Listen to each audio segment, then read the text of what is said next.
Mapagpalang araw po. Dito po tayo sa loob ng tahanan ni Kuya Romy at Ate Dorcas. Sila pong dalawa.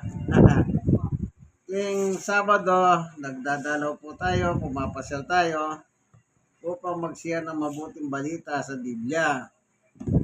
Alam niyo po, walang katapusan yan. Kasi po, yan ang buhay ng tao, ang salita ng Diyos. Hanggat mayroong Biblia, hanggat nandiyan ang salita ng Diyos, at hanggat mayroong mga tao tumatanggap, yan po ang pagpapala sa kanila.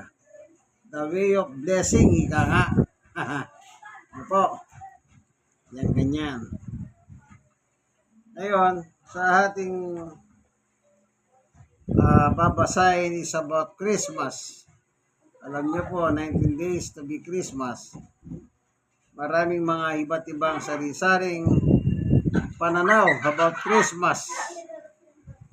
Meron po na may mga naniniwala sa Pasko. Merong hindi naniniwala sa Pasko. Kanya-kanya po ng ano yan, ng paniwala ang tao. Ano po? Hindi kanya-kanya silang paniwala. Ngayon, sa kasalukuyan, itong si yung kumakalat sa social media ngayon. Ang sabi po ng isang senador na si Rodante Marcoleta, sabi niya, dapat alisin na yung Noche Buena.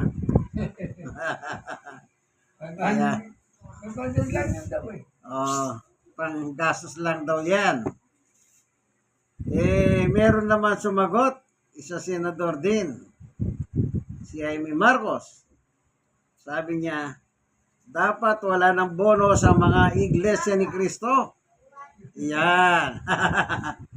Yan si Rodante Marcoleta na senador. Yan po ay member ng Iglesia ni Cristo na itinatag o itinayo ni Yumaong Felix Manalo Isagon. Yan ang totoong pangalan nun Felix Manalo Isagon. Siya po ang founder, nagtayo ng nasabing samahan o kung tawagin nila, Iglesia ni Cristo. Ngayon, yan ay nagiging ngayon yan, kontrobersya. Sabi ng iba, alam niyo kung anong sabi ng iba, palibasa kasi kayong mga Iglesia ni Cristo, hindi kayo naniniwala sa Pasko. Yan. Siyempre, yan tawag dyan yung mga baser.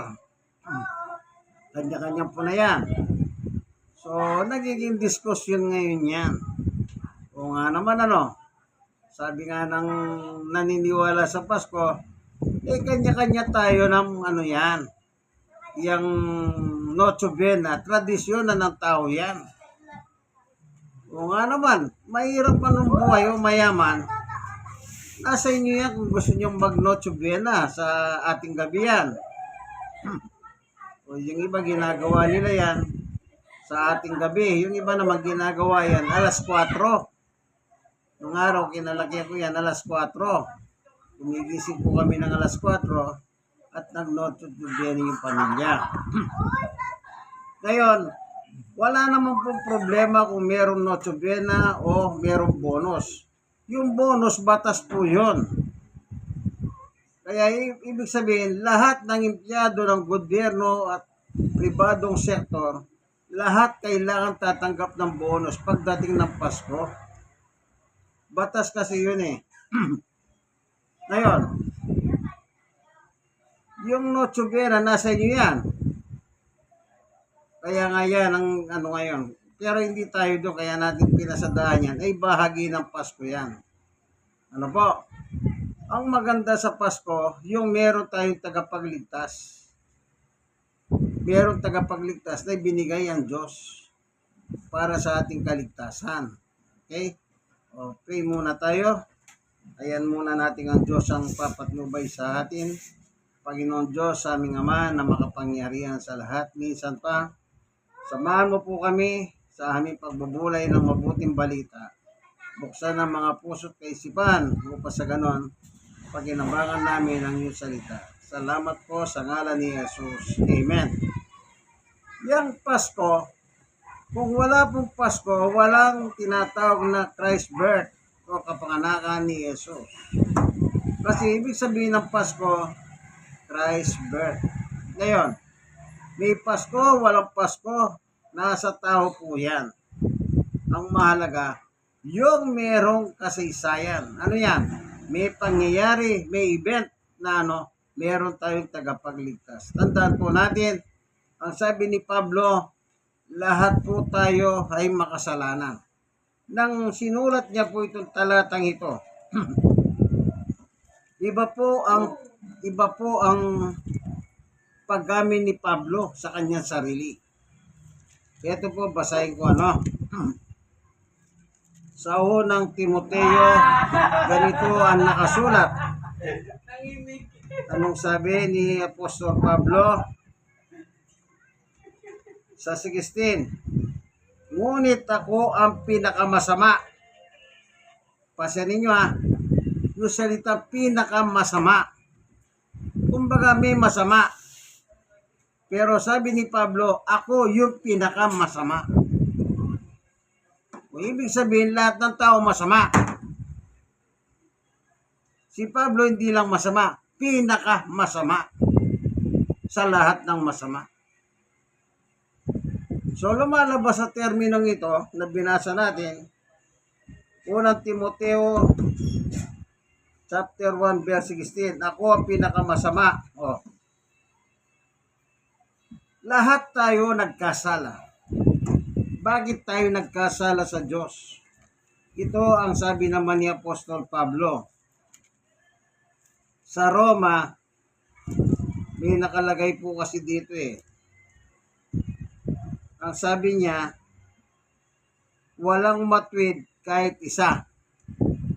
Ang dahilan, verse 18, hindi sila marunong matakot sa Diyos.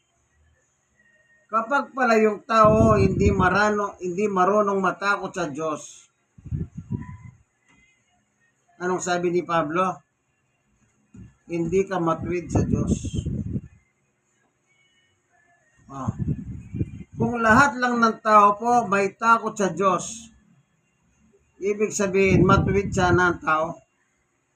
Sa panahon ni Pablo, nangangaral siya, nakita niya po kung ano ang tao noon. Walang takot sa Diyos. Kaya nasabi niya, walang matuwid kahit isa. Sa panahon ni Pablo. Ngayon, tignan po natin sa lumang tipan, yung kay Job. Meron naman nakasulat dito tungkol sa kay Job. Tignan lang po natin, may nakalagay dito. Titignan lang natin na kung saan ito, tignan natin sa verse 2, chapter 2 verse 1. Muling umarap kay Yahweh ang mga anak ng Diyos at naroon din si Satanas. Tinanong ni Yahweh si Satanas, ang tagapagparatang, saan ka nang galing? Ito tanong ng Diyos kay Satanas, saan ka nang galing? Sumagot si Satanas, nagpabalik-balik at naglilibot ako sa buong daigdig. 3. Napansin mo ba ang lingkod kong si Job? Tanong ni Yahweh, wala siyang katulad sa daigdig. Ibig sabihin sa panahon nila, walang katulad si Job dito sa babaw ng lupa. Ano ba si Job? Mabuti siyang tao. Sumasamba sa akin at umiiwas sa masamang gawain. Yan. Ayan ang katangian ni Job. Ibig sabihin, may takot si Job sa Diyos. Meron siyang takot. Kasi ang tanong dito, napasin mo ba lingkod kong si Job. Ibig sabihin, matwid po si Job sa paningin ng Diyos. Kaya si Pablo, nung nangangaral siya, wala siyang nakitang katangian ng ganito. Kaya sabi niya, walang matwid kahit isa. Kasi nga, walang takot sa Diyos ang tao noon. Yan. Meron pa siya sinabi sa about kay Job eh. Ano pang napasin dito? Tingnan natin ano. Ito. Sa unang sulat, sa Job 1:8. Napansin mo ba lingkod kong si Job? Tanong ni Yahweh. Wala siyang katulad sa daigdig. Mabuti siyang tao. Sumasamba sa gitna at umiiwas sa masamang gawain. Dugtong pa ni Yahweh. O, anong sabi? Umiiwas sa masamang gawain. So, ibig sabihin, may takot si Job sa Diyos. Kaya nga umiiwas siya sa masama eh. At naglilingkod siya sa Diyos. So, ibig sabihin, yan ang taong matwid. Kaya si Pablo nung nangangaral, wala siyang nakita. Kaya nakita niyang walang matwid kahit isa. Maging ang sarili ni Pablo, hindi niya sinabing, ay matwid ako, kayo hindi. Hindi eh. Ang sabi niya, ako yung pinakamasama sa lahat ng masama. Kaya kailangan natin ng tagapagligtas, si Jesus. Kasi masama nga tayong tao. Oh, meron pang isang talata na tignan natin sa Galacia. Anong sabi niya? Ni Pablo.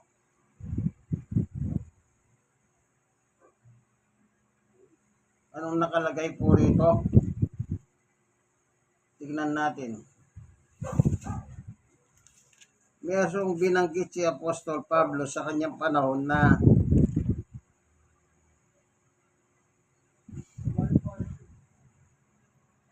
dito sa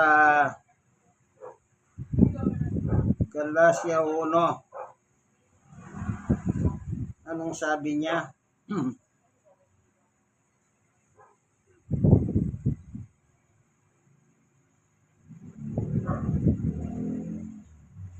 Merong binanggit si Apostol Pablo. Ito. 2:15 ng Galacia. Basahin ko ha. Kami nga'y ipinanganak na Hudyo. Si Pablo nagsasalita. At hindi makasalanang hentil. O, kita niyo po.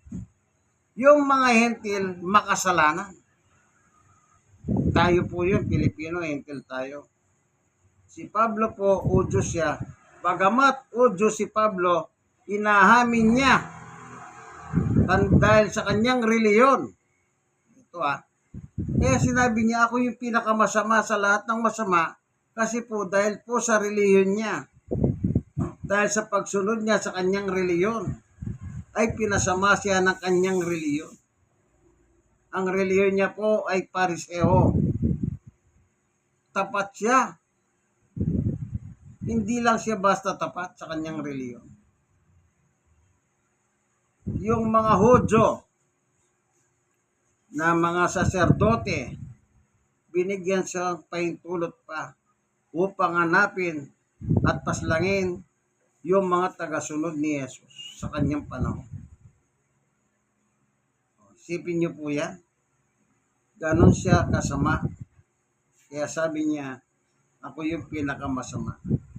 So kung siya pinakamasama, dito lahat tayo masama tayo. Kaya nga sabi niya, yung mga hentil, hindi Hudyo, anong sabi niya? Makasalanang hentil. Isipin niyo po yan. Ang kategory pala natin, tayong mga hindi Hudyo, ay makasalanang hentil. Kaya niya nasabing siya pinakamasama kasi pumapatay po siya ng mga tagasunod ni Jesus. Kaya tayong lahat ay makasalanan at nangangailangan tayong tagapagligtas. Sino po ang tagapagligtas natin? Si Jesus. Lahat ng tao, Gentil ka man, Hudyo ka man, pag sumampalataya ka kay Yesu Kristo, maganda yan. Wala nang pagkakaiba sa atin. Hindi na tayo pwede magturon. Oy, kayong mga Hudyo kayo. Oy, kayong mga Gentil kayo. Wala nang ganyan. Wala nang pwedeng ituro pa. Tignan natin ang isang talata pa. Anong sabi ni Apostol Pablo? Dito po sa Galacia pa rin. Meron siyang binanggit na ganito. 3:28. Wala nang pagkakaiba. Wala nang pagkakaiba po sa tao. Mapahudyo ka o hindi ka hudyo. Oh. Wala nang pagkakaiba ang Hudyo at Diego, ang Alipin at Malaya, ang lalaki at ang babae. Tayong lahat isa na dahil sa inyong pag-isa kay Kristo Jesus. Ayun. Wala nang pinagkakaiba. So lahat po tayo, makasalanan tayo. Kailangan natin ang tagapagligtas si Jesus. Kaya po binigay ng Diyos si Jesus sa atin. Kasi mahal niya tayo. Ganun po, kadakila ang pag-ibig ng Diyos. Ito po ang nakasulat sa Biblia. Sa 1, 3:17 ay 16 at 17. Anong sabi? Sapagkat gayon na lamang ang pag-ibig ng Diyos sa sangkatauhan. Kaya't ibinigay niya ang kanyang kaisisang anak si Jesus upang ang sino man sumampalataya sa kanya ay hindi mapahamak kundi magkaroon ng buhay na walang hanggan. 17. Isinugo ng Diyos ang kanyang anak. Hindi upang atulan ng parusa ang sanlibutan, tayo po yung sanlibutan, kundi upang iligtas ito sa pamamagitan niya. Kaya po pala binigay ng Diyos upang iligtas tayo sa pamamagitan niya. Lahat tayo, hindi natin kayang bayaran ang kasalanan natin sa Diyos. Tandaan niyo po yan. Ano man ang reliyon mong kinabibilangan, ano man ang estado mo sa buhay, mayaman ka man o mahirap, o ano man ang itsura mo, maputi ka, kayumanggi ka, maitim ka, o anuman, lahat tayo pagdating sa Diyos pare-pareho lang po tayong makasalanan. Tayo ay mga nabubuhay para tayong mga buhay na zombies. Alam niyo po ba yung zombies? Patay na pero gumagalaw pa po sila. Para tayong zombie sa harapan ng Diyos kapag tayo po ay manatiling makasalanan o manatiling sa kasalanan. So anong dapat natin gawin, kaibigan? Isuko ang buhay natin kay Jesus. Kaya nga may Pasko eh. Kaya sabi ko nga po sa inyo, may event, may pangyayari. Anong pangyayari? Merong ipinanganak na tagapagligtas. Ganito po nakasulat sa Mateo. Anong sabi? Basahin po natin. Ayon sa kasulatan.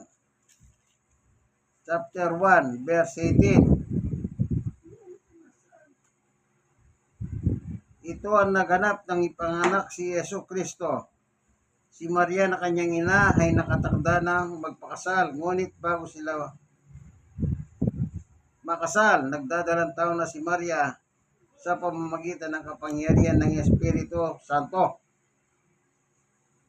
Subalit dahil isang matuwid na tao si Jose, sa kanyang mapapangasawa at ayaw niyang malagay sa kahiyan si Maria, binalak niyang iwalayan si Maria ng palihim. 20. Ngunit habang pinag-iisipan ito ni Jose, napakita sa kanya sa panaginip ang isang anghel ng Panginoon. Sinabi nito sa kanya, Jose, anak ni David, huwag kang matakot na pakasalan si Maria sapagkat ang sanggol na dinadala niya ay mula sa Espiritu Santo. Magsisilang siya ng isang batang lalaki at Jesus ang ipapangalan mo sa sanggol sapagkat ililigtas niya ang kanyang bayan sa kanilang mga kasalanan. Ang ibig sabihin ng Jesus, tagapagligtas. Ito po yung event, yung pangyayari. Yung kapanganakan ni Jesus. Kaya kung wala tayong kasalanan, walang Jesus na pinanganak. At wala rin pong Pasko. Ngayon may Pasko kayo man o wala, nasa inyo po yan. Pero isa lang ang masasabi ko, isuko nyo na po ang buhay nyo kay Jesus. Sapagkat nagkasala po tayong lahat ayon sa kasulatan. Ano lang ang dapat gawin? Tanggapin po si Jesus sa ating buhay. Sundin si Jesus sa ating buhay. Ipamuhay si Jesus sa ating buhay. Sapagkat siya lang po ang pwede magdala ng ating kasalanan at wala ng iba. Alam niyo po, bilang tao, mayaman, mahirap, nangangailangan ng tagapagligtas. Mismo nga si Maria na nagdala sa kanya sinapupunan. Anong sinabi ni Maria? Ako man, sabi ni Maria. Anong sabi ni Maria? Ito, basahin natin. Dito sa kasulatan, ganito po ang salita ni Santa Maria.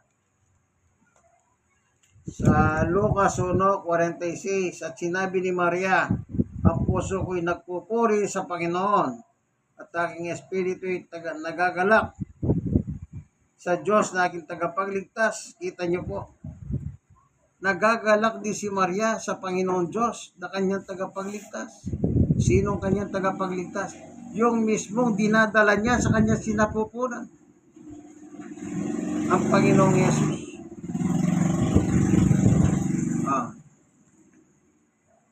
Kaya sabi ni Pablo, walang matwid, lahat tayo nagkasala. At ako ang pinaka masama sa lahat ng masama. Kasi nga ibang ginawa niya sa kanyang buhay. Nang dahil po sa kanyang reliyon, pumapatay po siya ng tao. At ang pinapatay niya ay mga tagasunod ng ating Panginoong Yesus. Isipin niyo po yan. Reliyosong tao, pumapatay ng tao. Kaya sinabi niya, ako yung pinaka masama sa lahat ng masama. Kaya kung di nyo pa po sinusuko ang inyong buhay kay Jesus, panahon na po, isuko na ninyo. Lahat tayo nangangailangan ng tagapagligtas. Sino ang tagapagligtas?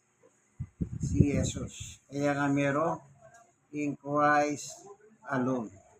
Salamat Panginoon Diyos sa katotohanan na binahagi mo sa amin, na kami pong lahat ay nangangailangan pala ng tagapagligtas. Maging si Maria man na nagdalang tao kay Jesus ay nangangailangan din tagapagligtas. Salamat po sa iyong dakilang pagmamahal sa amin na walang katulad.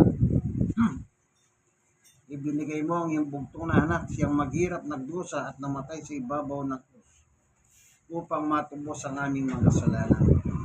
Salamat po, Panginoon Diyos, sa ngalan ni Jesus. Amen. Kayo pong mga nanonood ng video na ito, binasa lang po natin. At kung nasabi ko man po yun tungkol kay Marcoleta at kay Jaime Marcos, yun po ang lumalabas ngayon sa social media. Thank you for watching. Dito po tayo sa Barangay 103, Sony, District 1, Tondo, Manila. Araw ng Sabado ng hapon. Salamat po. God bless us all. Bye-bye.